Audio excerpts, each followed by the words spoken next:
సోనం వాంగ్చుక్ ఒక పక్కన ఆమరణ నిరాహార దీక్ష కొనసాగుతోంది. సమస్యల్లో ఏంటంటే ఎవరు పట్టించుకుంటున్నారు అన్నది ఒక ఎత్తు అయితే అందరూ పట్టించుకుంటున్నారు. ఆ పక్కన 2 బాటిల్ పదే పదే తాగుతున్నారు. మంచినీళ్ళు తాగడంలో తప్పులేదు, అందులో జ్యూస్ ఉన్నాయా ఎవరు చూస్తారు, ఎవరు చెప్తారు? గతంలో గనక కేసీఆర్ నిరాహార దీక్ష చేసిన సందర్భంలో ప్రస్తావించినటువంటి అంశాలు గుర్తుంది కదా. లగడపాటి రాజగోపాల్ ఆ విషయాన్ని ప్రస్తావించుకొచ్చారు.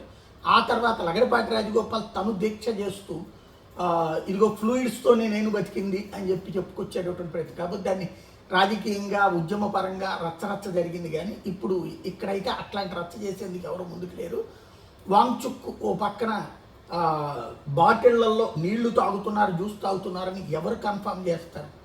అది పక్కన పెడితే, లేదా అదేది ఇప్పుడు గ్లూకోజ్ లాంటి వాటిని తాగొచ్చు. అయినా ఒకప్పుడు దీక్ష చేశాడు ఆయన, దానికి లేదు. ఇప్పుడు ఏంటయ్యా అంటే ఖచ్చితంగా మంత్రివర్గ విస్తరణ అసలు మొన్న 20న జరిగి ఉండాల్సింది.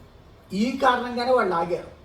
రేపు మాపో ఏదో ఒక రోజున ఒక నెల రోజుల లోపు చేస్తారు. చేసినప్పుడు ఎట్లాగూ ధర్మేంద్ర ప్రధాన్ని పక్కన పెడతారు.